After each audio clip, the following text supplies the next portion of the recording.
I have always been amused by a kind of a paradox. Suppose you go around and ask people. The United States, as you know, before 1914 had completely free immigration. Anybody could get on a boat and come to these shores, and if he landed on Ellis Island, he was an immigrant. Was that a good thing or a bad thing? You will find hardly a soul who will say it was a bad thing. Almost everybody will say it was a good thing. But then I suppose I say to the same people, but now what about today? Do you think we should have free immigration? Oh, no, they'll say, we couldn't possibly have free immigration today. Why, that would flood us with immigrants from India and God knows where. We'd be driven down to a bare subsistence level. What's the difference? How can people be so inconsistent? Why is it that free immigration was a good thing before 1914 and free immigration is a bad thing today? Well, there's a sense in which that answer is right. There's a sense in which free immigration, in the same sense as we had it before 1914, is not possible today. Why not? Because it is one thing to have free immigration to jobs. It is another thing to have free immigration to welfare. And you cannot have both. If you have a welfare state, if you have a state in which every resident is promised certain minimum level of income or a minimum level of subsistence, regardless of whether he works or not, produces it or not, well, then it really is an impossible thing. If you have free immigration in the way in which we had it before 1914, everybody benefited. The people who were here benefited. The people who came benefited.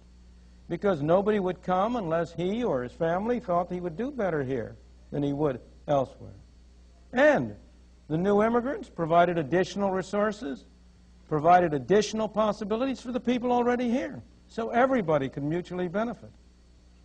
But on the other hand, if you come under circumstances where each person is entitled to a pro rata share of the pot, to take the extreme example, or even to a low level of the pot, then the effect of that situation is that free immigration would mean a reduction of everybody to the same uniform level. Of course, I'm exaggerating. It wouldn't go quite that far, but it would go in that direction. And it is that perception that leads people to adopt what at first seem like inconsistent values. Look, for example, at the obvious, immediate, practical case of illegal Mexican immigration. Now, that Mexican immigration over the border is a good thing. It's a good thing for the illegal immigrants. It's a good thing for the United States. It's a good thing for the citizens of the country. But it's only good so long as it's illegal. That's an interesting paradox to think about. Make it legal, and it's no good. Why? Because as long as it's illegal, the people who come in do not qualify for welfare. They don't qualify for Social Security. They don't qualify for all the other myriads of benefits that we pour out from our left pocket into our right pocket.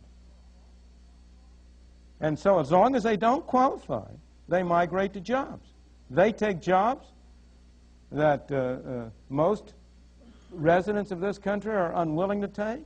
They provide employers with workers of a kind they cannot get. They're hard workers, they're good workers, and they are clearly better off. If you ever want to know how what people prefer, the surest sign is how they vote with their feet. And there is no doubt how the braceros vote. They vote to cross the border with their feet, on their feet, or in any other way they can, by the thousands and perhaps millions, for all I know. Illegal immigration is fascinating because it shows not only the main point I'm trying to bring out now, how interconnected are the various aspects of freedom, how interconnected is the problem of governmental arrangements for welfare and governmental arrangements for immigration and other things. But it shows a very different point that's kind of a digression. And that is how bad laws make socially advantageous acts illegal, and therefore leads to an undermining of morality in general.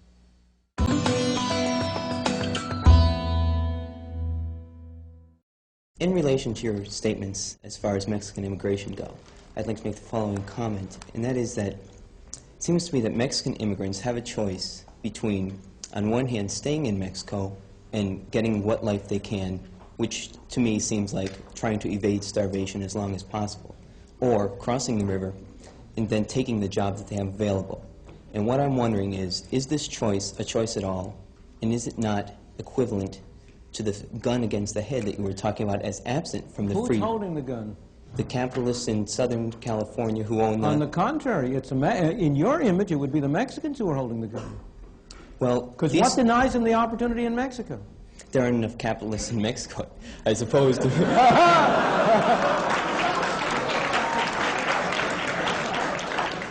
Not enough jobs available.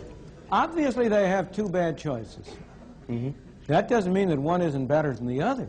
Well, and yeah, you I must agree. distinguish sharply between the somebody giving you a choice, which is not a very satisfactory one, and somebody imposing something on you. Nobody is holding a gun to the head of these people and saying they should come to California. They are coming there because they believe they can have a better life for themselves and their children. They can't have a better one, yes, but is it a life... All right, as you said yourself, no American would like to do these jobs. No, it's not that no American would like to. Many Americans would be perfectly willing to if that were their only alternative, but the Americans have better opportunities. Fine. How did the Americans get to have those opportunities? By being American citizens? Is that the point? No, by initially going through stages similar to that which the Mexicans are going through. So You know, people don't come full-blown into the world.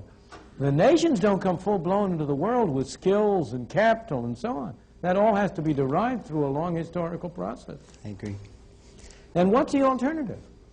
If you say, well, we're willing to have the Mexicans in only if they can be supported at the level at which the Americans are supported, then you're condemning them to stay in Mexico. Mm-hmm. But isn't so it true... don't hurt them in order to help them. Isn't it true that the wine growers in Southern California would prefer to have these Mexicans working at the rate they are working at than they would to have Americans come in and demand higher wages because of the alternatives they have? They would prefer to pay lower wages rather than higher wages. You'd like to pay lower prices for the things you buy rather than higher prices. Of course. That's the whole system. That's exactly the system.